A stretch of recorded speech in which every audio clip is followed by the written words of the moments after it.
Assalamualaikum warahmatullahi wabarakatuh. Bismillahirrahmanirrahim. Alhamdulillahirabbil alamin. Wa bihi nasta'inu ala umuri dunya waddin. Wassalatu wassalamu ala asyrafil anbiya'i wal mursalin sayyidina Muhammadin wa ala alihi wa ashabihi ajma'in, amma ba'du.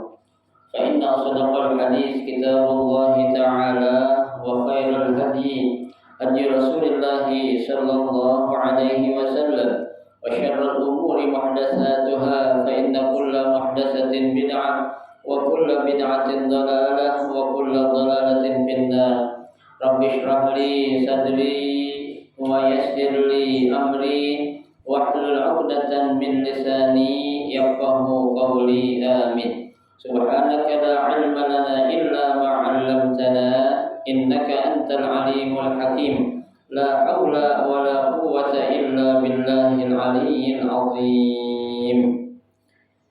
Para ustazah, ibu-ibu, hadirin sekalian, jamaah majelis taklim Musalla Al-Ayyubi yang dirahmati dan dimuliakan Allah Subhanahu wa taala.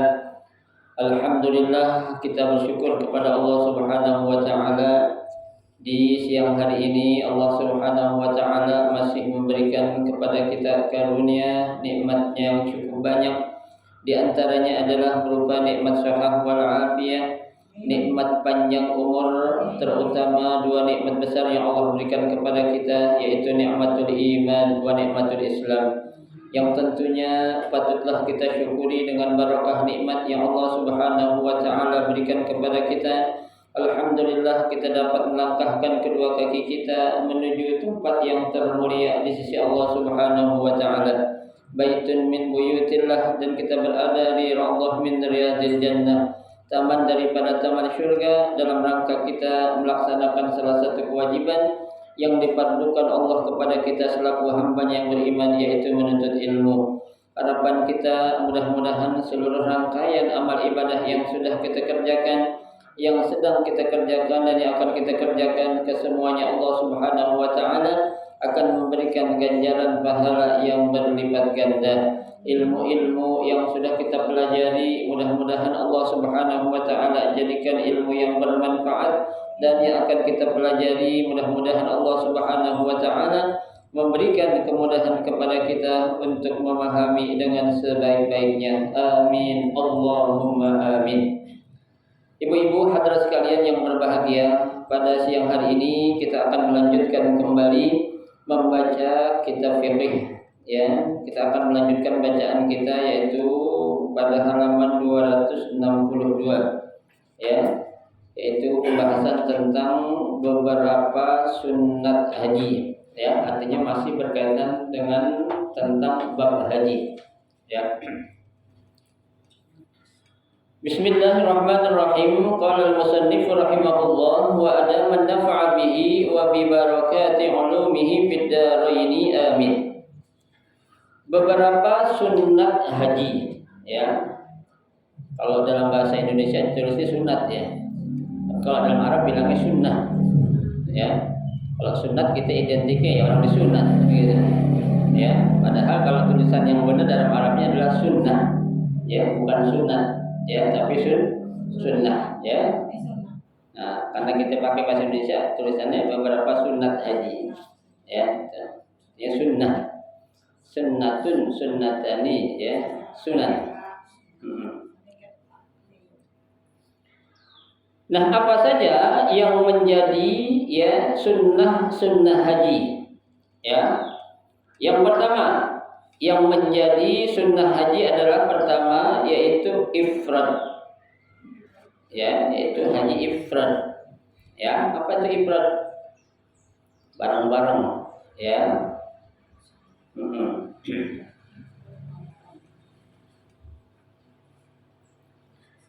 Nah, ifrad itu yaitu cara mengerjakan haji dan umrah. Ya, itu ada 3 cara. Ada namanya ifrad, ada tamattu, ada qiran, ya.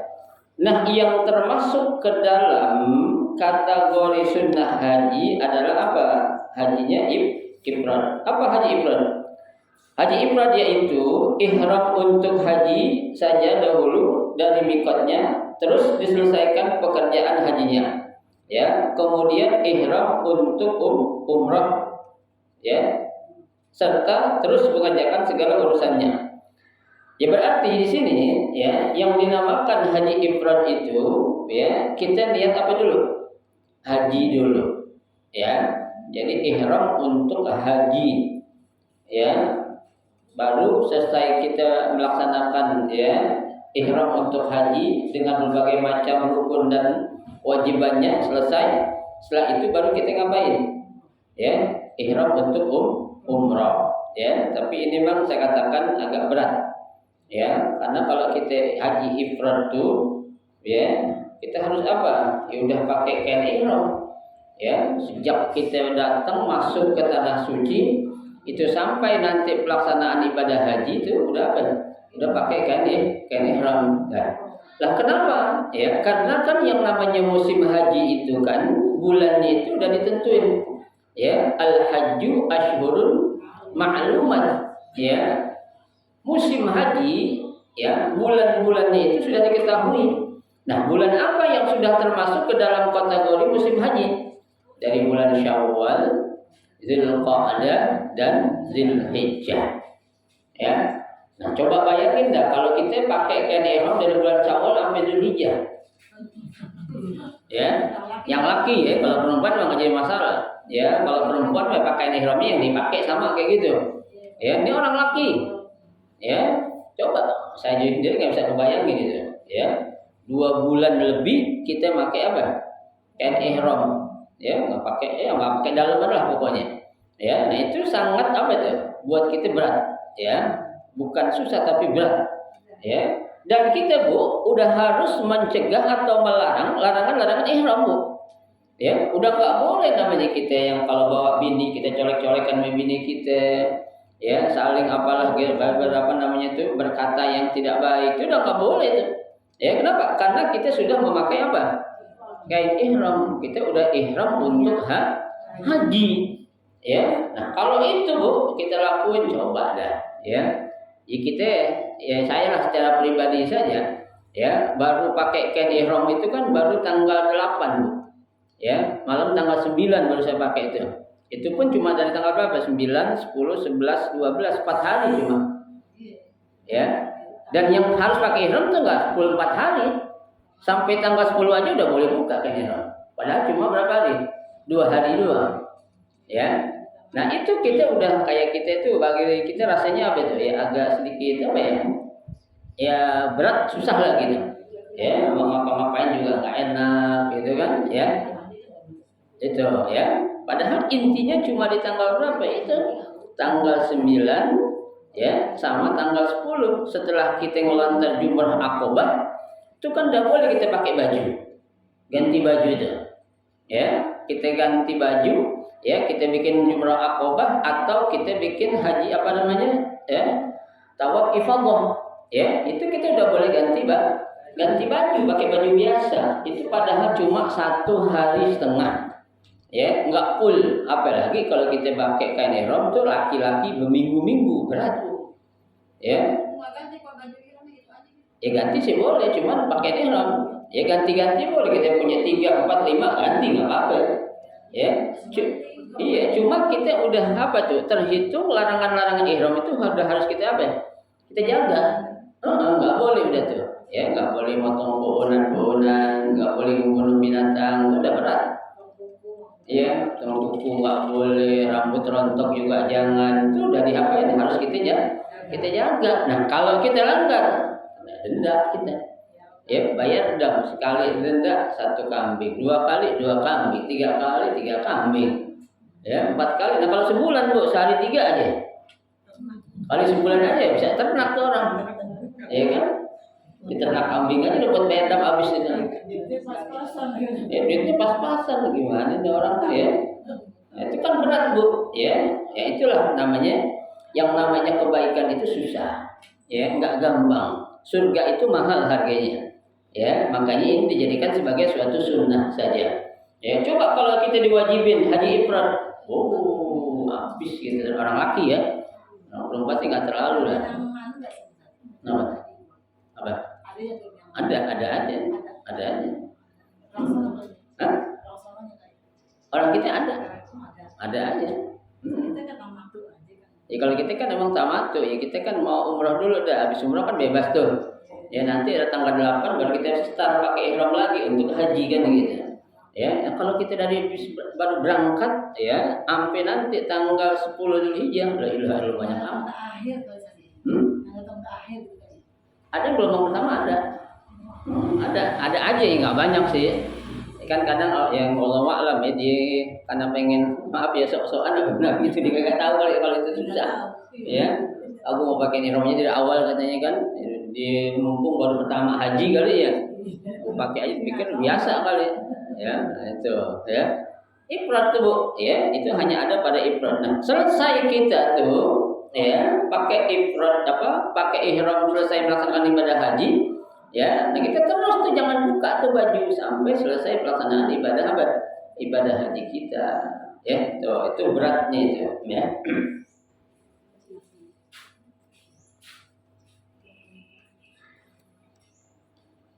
Berarti dikerjakan satu-satu dan didahulukan hajinya. Ya, inilah yang dinamakan ifrad yang lebih baik dari dua cara yang lain tuh. Ya, lebih utama ifrad memang. Daripada tamattu ataupun apa? Qiran, ya, gitu. Ada lagi haji yang kedua yaitu tamattu, ya, yaitu mendahulukan umrah daripada haji dalam waktu haji. Ya, caranya ihram mula-mula untuk umrah daripada miqat negerinya. Diselesaikan semua urusan umrah, kemudian ihram lagi dari Mekah untuk haji, ya. Nah, kenapa Bu tamattu kita berat? Karena ya tujuan kita datang untuk melaksanakan ibadah haji ya berarti sejak kita pakai tuh ya kan ihram sampai selesai pelaksanaan rukun haji ya itu baru kita boleh boleh lepas tuh yang namanya kan ihram ya kecuali kalau kita umrah dulu boleh kita lepas tuh kan ihram menunggu sampai nanti kapan ya kita itu ya masuk tanggal 8 Dzulhijjah atau yang kita kenal dengan hari Tarwiyah ya baru udah pakai startkan ihram lagi itu ada yang ke Mina ada yang nanti langsung ke mana ke Arafah untuk berlama lebih lama di mana di Arafah padahal sih sunnahnya kita harus kemana dulu ya ke Mina dulu ya maaf ya ambil Tarwiyah dulu. Kalau ke Minanya itu mabit di Mina itu wajib haji ya bukan sunnah tapi wajib ya itu. Yang ketiga qiran yaitu dikerjakan bersama-sama serentak. Caranya seorang melakukan ihram untuk keduanya pada waktu ihram haji dan mengerjakan sekalian urusan hajinya urusan umrah dengan sendirinya termasuk dalam dalam pekerjaan ibadah ya ibadah haji. Ini bareng-bareng nih Bu. Ya. Haji sama umrah diniatin bareng lah tuh. Ya. Qiran bareng-bareng. Ya, itu agak gampang juga ya. Karena kan Nabi katakan dalam sebuah hadis, "Faman tamatta'a fa huwa qiran." Sebenarnya sama aja sih. Orang yang mengerjakan haji tamattu sama aja dikerjain haji qiran. Ya, tuh. Sabda Nabi Shallallahu Alaihi Wasallam, "Man ahrama bil haji wal umrati, ya barang siapa yang mengerjakan ihram untuk haji dan umrah, ajza'ahu tawafun wahidun, wa sa'yun wahidun, hatta yahilla minhuma jami'an." Rawahu Tirmidzi. Ya, cukuplah ia melakukan tawaf satu kali, sa'i satu kali, ya sehingga ia mengerjakan penghalalan keduanya. Jadi nggak perlu nanti kita bikin tawaf lagi ya karena udah bareng-bareng ya tawaf untuk haji dan juga tawaf untuk untuk umroh, sa'i untuk haji dan sa'i juga untuk untuk umroh. Udah gabung bareng-bareng gitu ya itu agak gampang tuh ya karena kita ya agar memudahkan ya gitu. Nah kalau tadi kan kalau ifrad ya satu dulu haji dulu. Kalau tamattu balikannya umrah dulu ya kan? Kalau ifrat ini bareng-bareng, ya itu sekalian. Nah ini Bu, jarang sih orang ngerjain kiron, ya banyak kan dua. Kalau nggak ifrat tamattu gitu aja. Yang banyak sih tamattu orang kita khususnya, ya. Tapi kalau orang-orang dari dekat sekitar tanah Arab, ya yang datangnya di akhir-akhir kebanyakan mereka tamattu ifrat. Ya begitu datang mereka udah langsung ihram, dah tuh nggak buka-buka lagi tuh.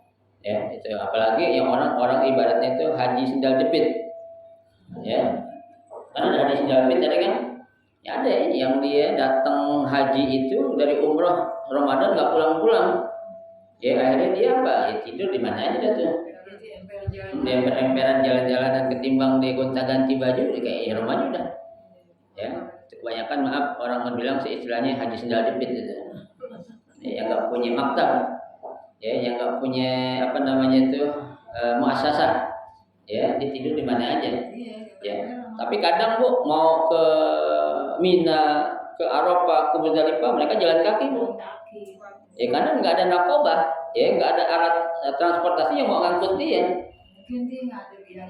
iya karena emang itu, kadang dia nyetopin mobil omprengan aja tuh. Ya ada mobil-mobil kosong gitu diminta tumpangin, kadang orang nggak tega diajak juga, paling naiknya di atas, di atas itu di atas atap mobil itu kan ada tuh. Tapi kan kesian juga kalau orang laki agak gampang, kalau orang perempuan ribet, ya tuh. Jadi kita namanya mau ibadah Bu, kalau bisa kita jadiin ibadah kita pengen apa senyaman mungkin, ya jangan nyusahin kita tuh. Kan ibadahnya pahalanya buat kita juga bukan buat orang kan gitu. Ya kalau sampai kita haji ya bela-belain susah, mana-mana jalan gitu, makan susah, tidur susah, kan jadi apa itu? Gak khusyuk ibadah kita itu, ya. Kewajiban. Iya, kewajiban. Sementara kewajiban utama harus apa ya?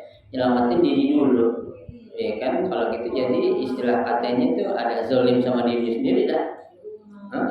Ya dia harus ibadah tenang, kan orang namanya manusia tuh perlu apa? Perlu istirahat dan lain sebagainya, ya itu. Itu yang pertama, yaitu sunnah haji, yaitu berupa haji ifrat. Yang kedua, yang menjadi sunnah haji adalah membaca talbiyah dengan suara yang keras bagi laki-laki. Ya, bagi perempuan hendaklah diucapkan sekedar terdengar oleh telinganya sendiri. Ya, tapi orang-orang emak-emak sekarang gedeannya suaranya laki-laki Bu. Laki ada suaranya. Iya. Ya. Kenapa? Karena yang mimpin sekarang banyakkan perempuan. Saya pernah lagi ngumpul Bu, ya, ngumpul pembimbing ibadah haji umrah. Itu perempuannya 80%. Sebenarnya banyakkan perempuan laki-laki ini. Banyak laki banyak yang meninggal. Iya, yang laki pada kemana saya bilang ini? Akhir zaman kan laki satu penumpangnya 10. Ya. Iya itu. Ya, memang orang penelitian bilang sih orang laki lebih rentan meninggal duluan katanya. Karena emang dia capek katanya gitu ya. Bukan hal itu masalah umur sih ya. Gak ada hubungannya. Udah itu orang peneliti barangan aja saya bilang. Orang laki dibilang rentan meninggal duluan ya.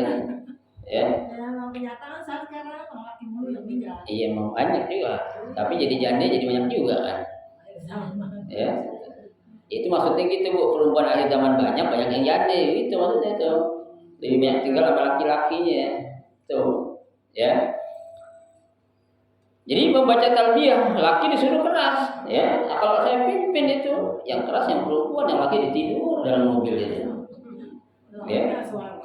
Iya dia tidur, kedengaran ngoroknya kadang nih. Ya. Saya baca sendiri, yang perempuan baca keras gitu. Labbaik Allahumma labbaik, labbaik la syarika laka labbaik, innal hamda wan ni'mata laka wal mulk la syarika lak. Tuh, pada baca tuh. Baik Allah, ya kita juga kadang capek.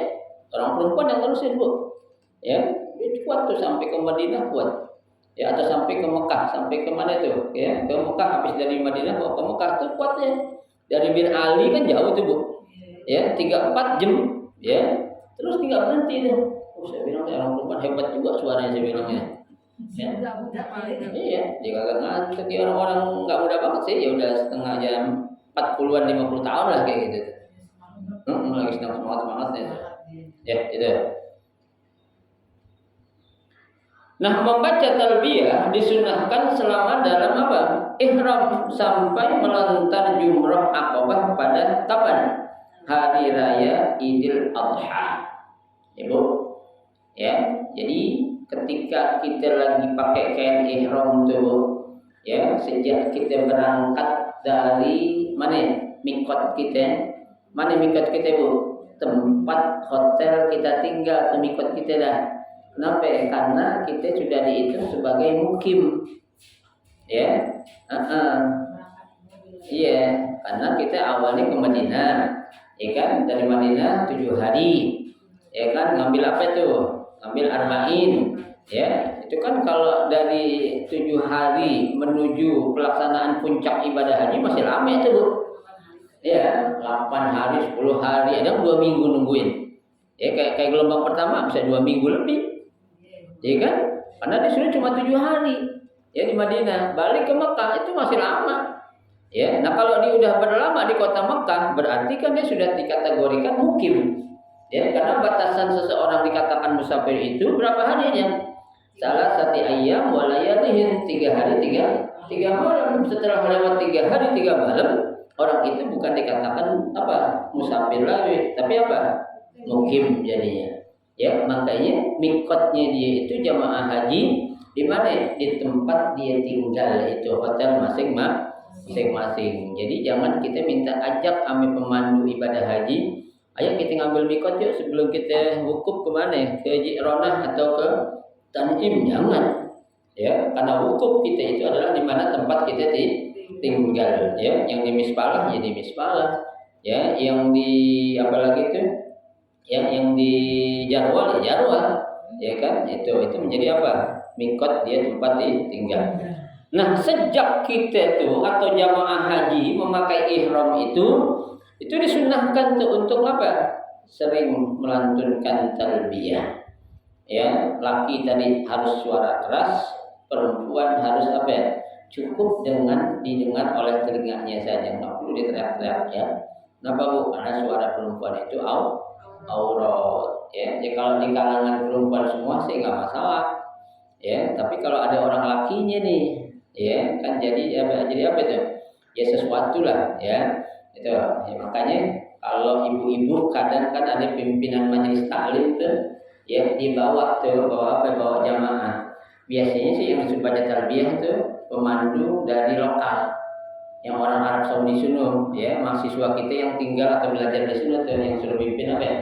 Talbiyah, ya. Karena kalau dia kan perempuan, seringkali saya sampaikan suruh aja mereka tuh yang laki, ya, mutawibnya, ya, mutawib lokalnya dari sini, ya. Itu kan dia kalau laki sih nggak masalah, dia kan berdua atau bisa gantian gitu, ya. Kalau jamaah yang lain ya ikutin aja dah, ya, ikutin sampai dia tidur. Begitu nggak ada suara ya berarti dia tidur, berhenti kita. Ya saya kan begitu, Bu. Ya, saya baca tarbiyah nih, baik kalau malah mungkin pelan habis dah, dia tidur, udah tidur juga. Iya. Iya. Jadi bukan mereka nungguin saya nungguin dia tidur. Iya. Iya, udah kedap-kedip tuh lampunya udah lopet dah. Ada apa syarat nih saya bilang, ya. Kalau ada labbaik Allahumma labbaik. Nah, enggak ada saudara nih. Enggak ada suara nih. Ya, saya tengok belakang pada ngorok, udah hati ini dah. Ya, emang keterbatasan sih, kan perlu tenaga juga suara itu kan, ya, jangan dipaksain juga. Ya, kalau kita mampu terus ya silakan. Yang penting selama kita nggak ngantuk, selama kita nggak lemah, jangan kita pakai buat bicara yang lain. Ya, jangan kita pakai buat ngobrol-ngobrol yang nggak karuan. Ya, saat kita lagi fit badan kita, ya udah talbiyah terus dah. Kalau ngantuk tidur. Ya, istirahat boleh nggak? Boleh. Ya jangan kan talbiyah yang sunnah, Bu, orang lagi sholat aja, Bu, sholat karena dia tidur ngantuk, ya lagi tidur mau disuruh sholat? Enggak, ya kan? Nah, orang tidur disuruh sholat, ya kan nggak sadar itu, ya. Itu yang wajib, ya. Itu yang kedua. Kemudian yang ketiga adalah berdoa sesudah membaca talbiyah, ya. Tuh. Ini ada sebuah hadis yang diriwayatkan oleh Syafi'i dan Daruqutni, ya. Nabi bersabda, an Huzaimah bin Tsabit, anna an-nabiy sallallahu alaihi wasallam idza faragha min talbiyatin ya sa'alallahu azza wa jalla ridwanahu wal jannata wasta'adza bi rahmatihi minan nar rawahu asy-Syafi'i wa Darqutni. Dari Huzaimah bin Sabit bahwasanya Nabi Shallallahu Alaihi Wasallam apabila beliau telah selesai membaca talbiyah, ya, sa'alallahu azza wa jalla, beliau berdoa meminta apa kepada Allah Subhanahu Wa Taala, ridwanahu, keridhaan Allah, wal jannata, minta surga, wasta'adza bi rahmatihi minan nar, dan memohon dengan rahmatnya agar dibebaskan dari apa? Api neraka. Yang sering kita baca, Bu. Allahumma inna nas'aluka jannata. Ya, Allahumma inna nas'aluka ridhaka wal jannah wa na'udzubika min sakhatika wan nar. Ya, biasanya pakai selawat dulu. Allahumma shalli ala sayyidina Muhammadin wa ala ali sayyidina Muhammad. Allahumma inna nas'aluka ridhaka wal jannah wa na'udzubika min sakhatika wan nar. Ada yang baca, ada yang kagak sih. Ya, itu tergantung ya si mutawibnya paham atau tidaknya. Ya, kalau dia paham, ya disambung dengan doa itu tuh. Ya, selesai baca ya talbiyah tadi, labbaik Allahumma labbaik labbaik la syarika lak labbaik innal hamda wa ni'mata lak wal mulk la syarika lak, langsung dibaca itu. Biasanya per 3 kali, Bu. Ya, 3 kali kita baca ya labbaik ini, yang keempatnya di akhir kita sambung barengan doa ini nih. Allahumma inna nas'aluka ridhaka wal jannah wa na'udzubika min sakhatika wan nar Nah, itu ya. Itu sunnah tuh ya, dianjurkan oleh Nabi kita untuk membaca doa sesudah talbiyah. Apakah doa ini saja yang disuruh? Kita tambahin boleh gak? Boleh. Ya, karena sunnahnya adalah membaca doa. Ya, doa apa aja? Ya, mudah-mudahan kita bisa kembali lagi. Ya, bisa tuh. Ya, kita baca doa Allahumma ya rizqna al-auda ilal haramain qarratan ba'da qarrat marratan ba'da marrat, gitu baca. Ya Allah, berikanlah kami rezeki untuk bisa kembali ke tanah suci bolak-balik. Bolak-balik ya, sekali. Sering pula gitu ya. Qarratan ba'da qarrat, berulang-ulang, marratan ya, bolak-balik gitu ibaratnya itu ya. Allahumma rizqnal auda ilal haramain, ya Allah berikanlah kami rezeki untuk bisa kembali lagi ke tanah suci.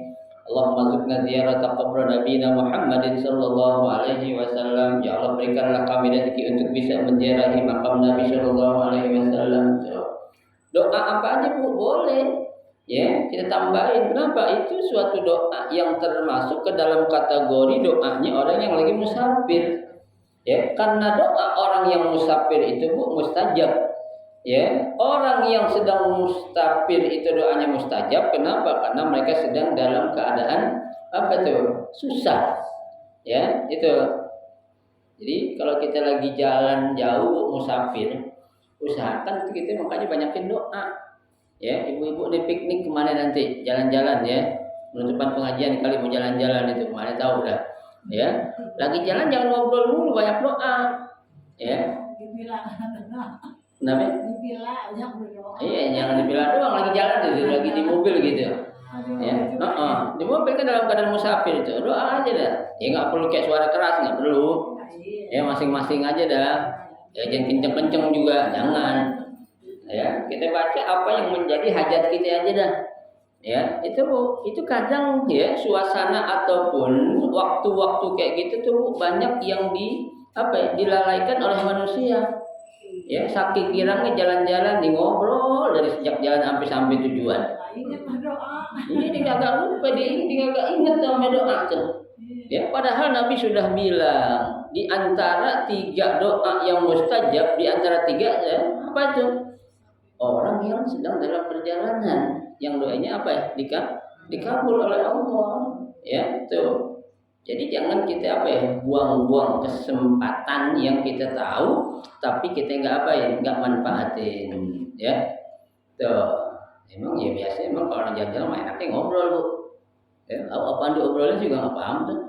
Ya, ada yang diobrolin kan, ya belanja untuk pulang oleh nanti, ya oleh-oleh apaan belum dibawa pulang, ya ada itu, ya boleh ngobrol sih nggak apa-apa lah, ngilangin ngantuk sesekali gitu. Ya tapi yang keterusan ya apalagi orang dalam musafir, maaf nih ya, banyak karaoke sejak jalan sampai akhir karaokean mulai kapan doa ini kapan zikir itu ya jangan juga bu, ya orang namanya jalan-jalan itu kan ya kita diperbolehkan musafir itu untuk mengqashar ataupun menjamak salat asalkan musafir yang kita laksanakan itu bukan musafir yang maksiat ya. Nah kalau musafir yang maksiat gimana? Nah itu tuh maaf aja ya, di perjalanan musafir tapi maksiat mulu, ngapain karaokean terjoget-joget dalam mobil, itu nggak boleh tuh ya. Makanya harus diarahin ya biar tahu ya musafir apapun yang kita lakuin yang penting niat kita adalah untuk melakukan kebaikan, jangan kita campur dengan hal-hal yang akan mendatangkan murkanya Allah Subhanahu wa taala. Ya karaoke silakan lah, cuma jangan terus-terusan. Ya sekali-kali hiburan, ya itu pun karaoke-nya mungkin karaoke nyanyi qasidah kali, nyanyi senangnya ya mak-mak itu ya, atau selawatan ya silakan nggak masalah ya, tapi jangan jangan terus menerus dari awal start jalan sampai di tempat tujuan karaokean mulu ya.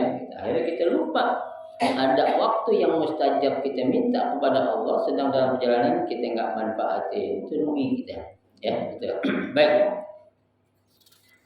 Kemudian ya yang keempat di antara sunnah haji adalah membaca zikir sewaktu tawaf. Bu, ya. Jadi waktu tawaf itu kita disunahkan untuk membaca zikir. Ya. Nah, zikir yang disunahkan oleh Nabi kita baca apa tuh? Rabbana atina fid dunya hasanah wa fil akhirati hasanah wa qina adzabannar. Ya. Tuh, yang selama ini kita pakai tuh putaran pertama baca doa itu bukan dari Nabi, itu para ulama yang ngarang. Iya, putaran pertama baca Allahumma inna hadza baituka ya kan? Wal ismata itu ya kan, itu bukan dari Nabi. Ya, tapi memang ya hadisnya doanya dari Nabi, tapi yang ngumpulin para ulama. Ya, tidak ada anjuran suruh putaran pertama kamu baca ini, enggak ada. Ya, yang ada tuh tawaf kita diem aja boleh. Ya, yang penting putarannya itu, Bu. Ya, amin niat awalnya itu. Ya, jangan kita haruskan banyakkan jamaah mulu. Ustaz nih gimana nih? Doa mau tahu panjang amat sampai tiap satu putaran doanya beda-beda. Saya bilang enggak perlu diapalin. Pusing-pusingin ya kepala ibu aja. Udah nanti saya yang mimpin, ibu tinggal ikutin doang. Oh gitu Ustaz ya. Ya kalau kayak gitu ya silakan. Ya, kalau mau hafal boleh enggak? Ya boleh. Ya, tapi jangan menjadikan suatu beban. Ahlan wasahlan. Baca ya tiap orang. Ya. Banget dari mulai itu enggak baca. Baik ya. Betul. Jadi ya kita baca zikir waktu kita ngapain? Tawaf ya. Zikir apa aja boleh. Kita baca Quran boleh gak? Cakep malah. Ya, sambil muter 7 kali baca Quran. Targetin pokoknya ini satu kali tawaf 7 putaran harus apa ya? Harus 1 juz contohnya. Boleh enggak? Boleh. Hah? Satu kali tawaf. 1 juz. Iya. 1 juz. Bisa enggak? Ya bisa kalau tawafnya di atas sono. Iya, putarannya gede. Ya, kalau di bawah nggak cukup. Ya, selambat-lambatnya tawaf kita Bu paling 10 menit. Ya, 10 menit. Nah kita kalau apalagi baca Quran ambil jalan, ribet. Kalau baca 1 juz, iya kalau baca santai. Kalau baca santai, kalau baca ngebut bisa 15 sampai 10 menit bisa. Ya, kalau bacanya lancar. Ya, kalau orang yang normal memang setengah jam. Ya, Ibu bisa juga tawafnya jalan pelan-pelan, tadi jorongin orang gitu aja. Ya, sabaran nih orang. Iya, jadi marah-marah. Udahlah baca yang gampang aja nih Bu, yang Nabi suruh tuh, Rabbana atina fid dunya hasanah wa fil akhirati hasanah wa qina adzabannar. Itu aja udah. Ya, itu gampang banget tuh kan doa sapu jagat tuh kan. Ya, itu. Setiap doa Rabbana Bu, kalau bisa setiap putaran itu kita niatin masing-masing. Pokoknya di putaran pertama Rabbana atina buat anak saya nomor 1. Putaran kedua buat anak saya nomor 2 sampai anak yang ke-7 kayak saya tuh nanti itu. Emang boleh kayak gitu? Boleh. Ya kita niatin, yang penting bacaannya ya bacaan Rabbana atina fid dunya hasanah. Itu ya. Pokoknya biar anak saya yang pertama ini mendapatkan kebahagiaan dunia dan akhirat. Ya, anak yang kedua sama juga begitu, enggak masalah. Ya, atau kita gabung untuk anak satu terbuat saudara kita. Ya, enggak apa-apa. Ya, itu. Yang penting itu berdasarkan apa? Niat kita. Ya, doa itu kan tergantung apa yang kita niatkan. Ya, itu. Bahkan guru saya Syekh Syekh Saleh Al-Utsaimin di sana di Arab Saudi, waktu saya ngaji tentang ahkamul manasik fil haji wal umrah, dia juga mensyariatkan katanya, kalau nanti suatu saat kamu bawa jamaah katanya, jangan bikin jamaah susah. Ya, saat tawaf udah suruh perbanyak baca Rabbana atina aja. Yang gampang gitu. Yang dia hafal, yang insya Allah sambil meleng juga dia bisa baca. Ya kan?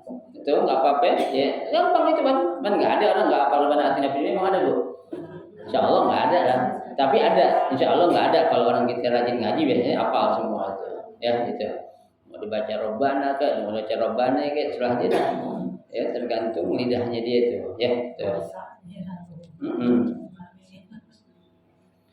Kemudian yang kelima, sholat 2 rakaat sesudah tawaf.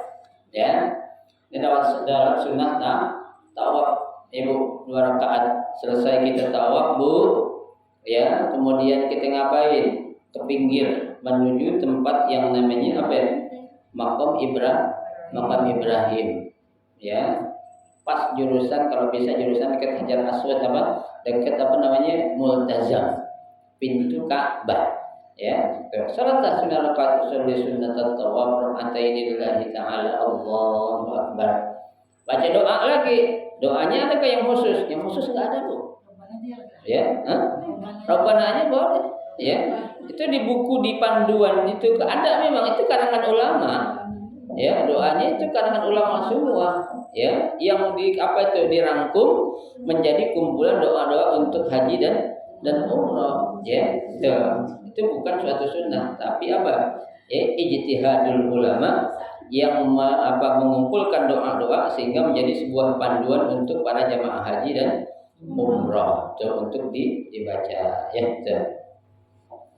Yang keenam, masuk ke Ka'bah, rumah suci. Boleh kita masuk ke Ka'bah. Orang-orang tertentu dulu. Ya, tamu-tamu undangan kenegaraan, raja-raja atau ya, orang-orang nomor 1 lah atau undangan raja. Ya, meskipun dia enggak presiden Bu, tapi kalau dapat undangan dari kerajaan boleh masuk. Ya, syaratnya undangan. Ya. Tuh. Saya pernah Ka'bah yang di Jatiwaringin.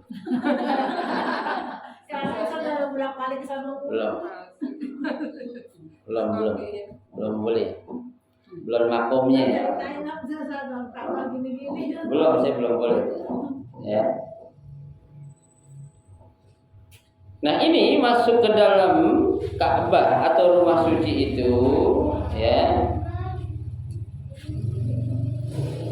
Ada sebagian ulama mengatakan bukan masuk ke dalam Ka'bahnya Bu, tapi masuk ke Masjidil Haram, kita ngelihat Ka'bah, ya kan? Karena kalau kita pahami masuk Ka'bah ke dalam Ka'bah seperti yang diperbolehkan oleh orang-orang tertentu, orang kayak kita kapan mau masuknya? Ya, kelamaan itu. Kalau bisa untuk apa masuk nungguin gilirannya. Kapan kita mau undang sama raja? Ya, nah itu. Artinya apa? Cukup kita masuk ke Masjidil Haram, kita melihat tuh Ka'bah, itu berarti kita masuk ke Ka'bah. Nah, orang yang bisa masuk dan melihat Ka'bah itu kata Nabi, man dakhala al-baita dakhalan fi hasanatin wa kharaja maghfuran lahu. Ya. Nabi bersabda, barang siapa yang masuk ke Ka'bah atau rumah suci, ia telah masuk dalam kebaikan serta ia keluar mendapatkan apa? Ampunan dari Allah Subhanahu wa taala. Ya kan? Coba pahala orang haji mabrur apa ya? Tak pahalanya. Al-hajjul mabrur laisa lahu jazaa'un illal jannah. Ya, ada dalam hadis lagi, ya barang siapa ya man hajja falam yarfus walam yafsuq raja'a min dzunubihi kayauma waladatuhu ummuh. Ya, barang siapa yang melaksanakan ibadah haji atau umrah lam yarfus walam yafsuq, dia tidak berkata rafas, jorok atau fasik, kata Nabi apa? Saat dia pulang dosanya diampuni seperti dia baru dilahirkan dari rahim ibunya. Tahu kan? Ya, syaratnya apa ya? Kita enggak ngelakuin hal-hal yang dilarang oleh Nabi Shallallahu Alaihi Wasallam. Ya, nah itulah ada 6 sunnah ya, yang kalau bisa kita lakuin Bu. Apalagi bapak ibu-ibu ini haji pertama. Ya, usahain dah yang namanya sunnah sekecil apapun kerjain. Ya, sayang karena haji sekarang kan nggak bisa apa itu tiap tahun. Ya, itu keluar peraturan baru lagi sekarang 30 tahun Bu masa tunggunya haji. Ya, 30 tahun, bayangin itu. Daftar sekarang berangkat ntar tahun berapa ya? Ya, 2052. Ya. Kalau umur saya sekarang Bu, sekarang saya nih tambah 30, umur saya 80 tahun nanti. Tapi yang daftar sekarang misalnya. Daftar sekarang. Kalau yang udah daftar enggak diberlakukan peraturan lama. Apalagi daftarnya punya duit, bisa berangkat tahun ini juga. Ya, haji furoda. Ya, sekarang haji furoda Bu paling murah itu $14.000. Ya, kaliin aja $14.000. Kalau $1.000 aja berapa juta tuh? Orang 15 juta. Ya. Nah kalau 14.000 kaliin 15 kali 14 hitung sendiri.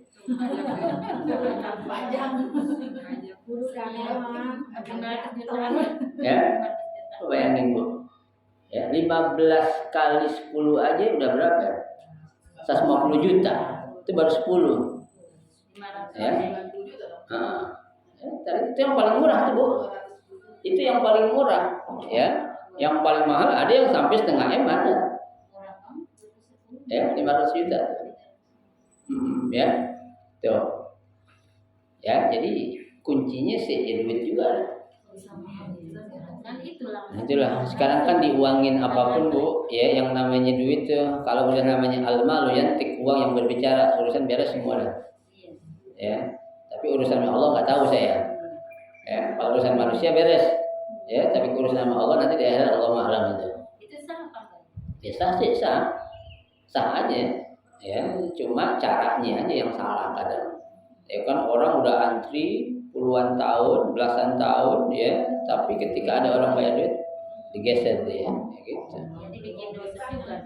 Ya zalim juga sebenarnya kalau secara hukum sih zalim, ya. Tapi biasanya Bu, kalau orang furoda itu dia nggak akan mengambil kuota orang lain, nggak, karena beda visanya. Visa tersendiri. Ibarat kata itu kita beli visa langsung dari kerajaan Arab Saudi undangan. Ya, undangan itu yang bikin mahal visanya Bu. Visanya aja itu sekitar $7.000. Visanya aja. Berarti yang $7.000 lagi itu untuk hotel dia, transportasi dia, dan lain sebagainya tuh, ya, untuk kebutuhan dia. Ya masih wajar sih $14.000. Ya tapi kan kalau orang kayak kita, ya, min aina, dari mana kita dapat uang sebanyak itu? Ya, dari mana? Kenapa? Ya jual tanah juga kadang kurang. Jual tanah. Ya. Tuh. Sekarang umrah juga udah dibuka, Bu. Silakan kalau mau umrah. Cuma mahal. Kesempatan umrah cuma sekali. Biaya paling murah 30 juta. Itu di luar untuk apa? Apa itu istilahnya itu? Di luar isolasi. Ya, di luar untuk karantina. Karantina 5 hari batu datang, kena 5 hari pas pulang 10 hari. Beda lagi di luar itu.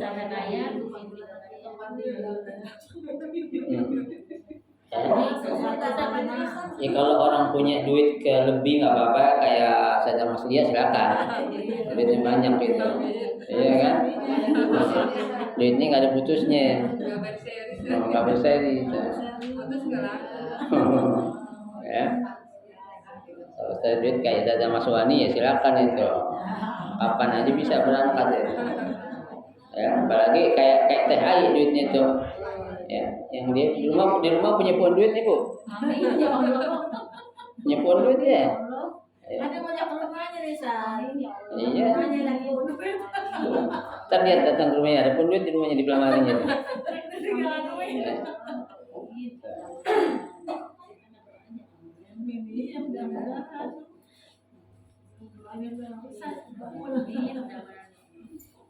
Baik, ada mau ditanya dulu sebelum saya lanjut?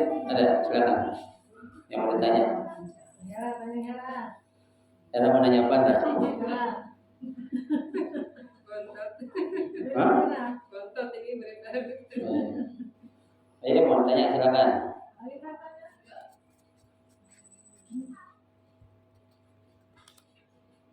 Kalau nggak ada, saya lanjut ya. Yang dilarang beberapa larangan ketika ihram. Di sini Bu, larangan laki perempuan beda.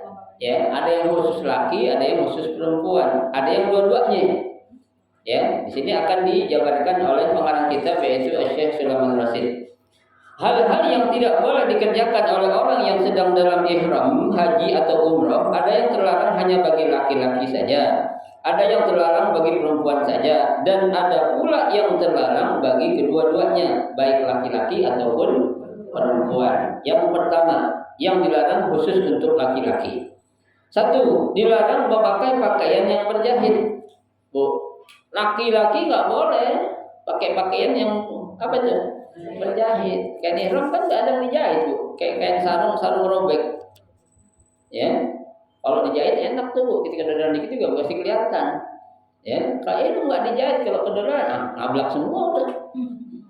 Ya, karena nggak boleh itu kita pakai. Baik jahitan biasa ataupun bersulaman. Ya, nggak boleh. Atau diikatkan kedua ujungnya, nggak boleh juga. Ya, diikat. Boleh. Ya, itu. Yang dimaksud adalah tidak boleh memakai pakaian yang melingkupi badan seperti kain sarung. Yang diperbolehkan ialah kain panjang, kain basahan atau handuk, ya kan? Nggak ada handuk kan kejahit, ada nggak handuk kejahit gitu kayak sarung? Nggak ada. Handuk pasti kebuka semuanya. Ya, itu. Kalau sarung kan bolong atas bawah kan gitu. Bisa pakai dari atas, bisa pakai dari bawah, dua-duanya bolong kan gitu. Kalau kain ihram kan nggak ada bolongnya. Emang istilahnya apa tuh, ngablak begitu udah. Mau dipakai melintir bisa, gimana juga bisa, ya. Boleh juga memakai kain tersebut kalau karena keadaan yang mendesak, seperti karena sangat dingin atau panas, tetapi ia wajib membayar dam. Jangan ngomong, kalau bayar dam iyalah pasti boleh. Denda. Ya, lampu hijau, lampu merah, silakan jalan, tapi aneh tilang, mau gak? Ayo, enak aja. Ya, ya boleh, memang boleh, bukan nggak boleh. Tapi ada dendanya ini yang kagak enak gitu. Ya. Sabda Nabi Shallallahu Alaihi Wasallam, Adi bin Umar suila Rasulullah Shallallahu Alaihi Wasallam, amma yalbasul muhrim. Ya, dari Ibnu Umar, Nabi Shallallahu Alaihi Wasallam pernah ditanya tentang pakaian yang dipakai oleh orang apa yang akan dalam keadaan ihram haji.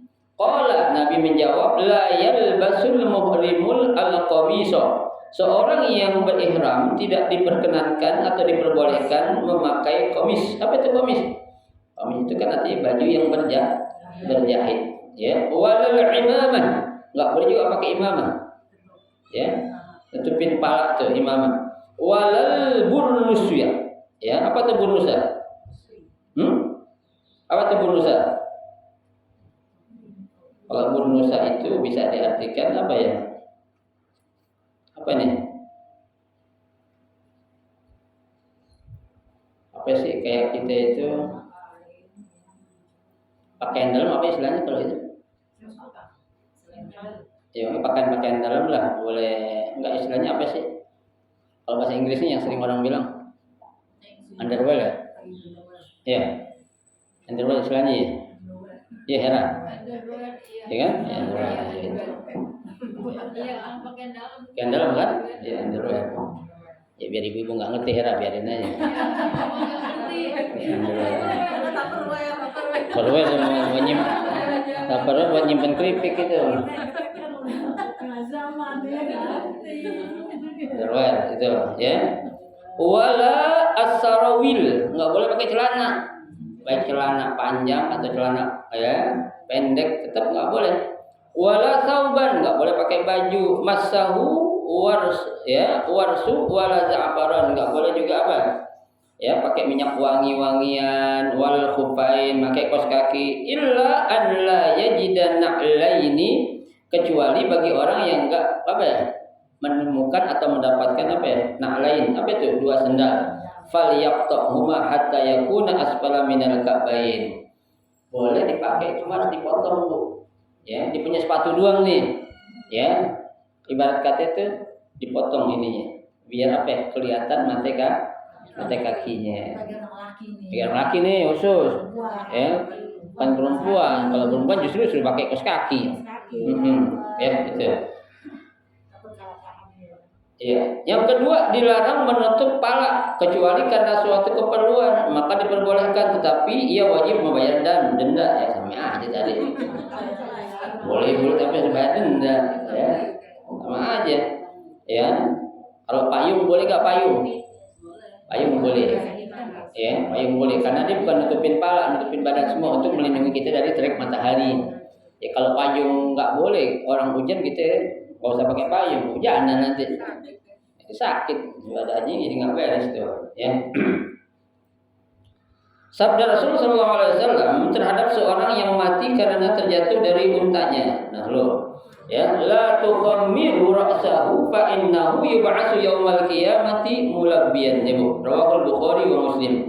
Janganlah kamu tutup kepalanya, maka sungguhnya ia akan dibangkit nanti pada hari kiamat dalam keadaan membaca talbiyah. Subhanallah.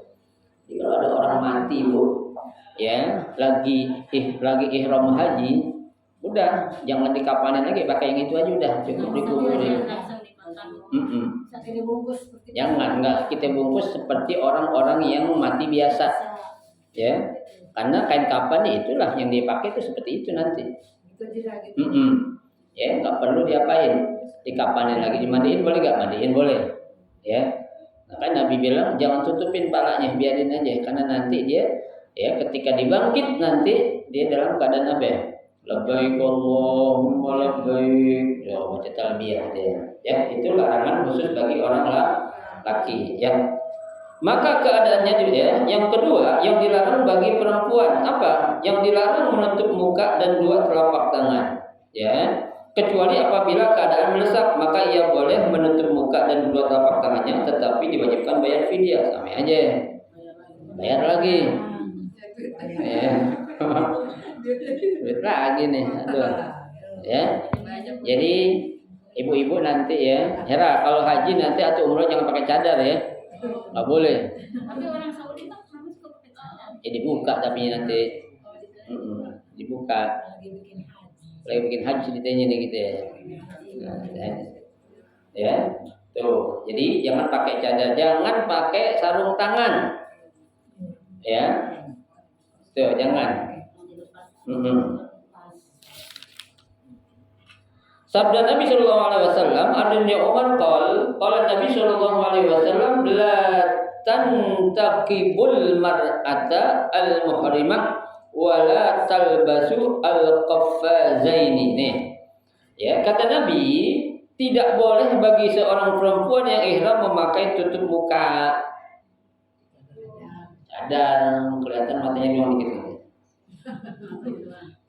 Ya kan? Ini iya. Ya. Kalau pakai cadar kan laki dibohongin, Bu. Iya. Orang yang jelek. Iya. Makanya saya sependapat tuh, kami pendapatnya fatwanya Syekh Ali Atiyah Sokor, ulama Mesir bilang orang pakai cadar itu dianjurkan buat maaf ya, perempuan yang cakep aja katanya. Yang itu. Iya. Kalau orang yang biasa-biasa nggak usah cadar lah katanya. Saya Atiyah Sokor dia saya. Iya masuk akal juga sih ya. Iya kan? Ya orang maaf ya, orang yang pas-pasan siapa mau godain kan gitu. Iya kan? Ya, kalau orang pakai cadar semua, laki dibohongin semua. Ya kan? Tapi kadang-kadang di Indonesia itu sekarang suka pada pakai cadar. Banyak ada ya, ada. Ya. Tipu.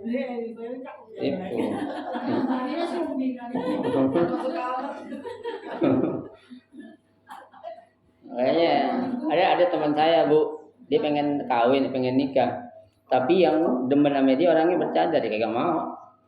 Ya, kenapa? Anak seperti bohongin Zat katanya. Cadar. Ya suruh buka, enggak katanya cari yang biasa aja katanya. Ya udah terlalu. Periksa dulu dong, kan tetap diperiksa. Periksa dulu. Saya, yang dilarang bagi keduanya laki-laki dan perempuan, wallahu a'lam bishawab. Nanti kita lanjutkan pada pertemuan kita yang akan datang ya. Mudah-mudahan sedikit yang kita pelajari ini menjadi ilmu yang bermanfaat. Amin ya rabbal alamin.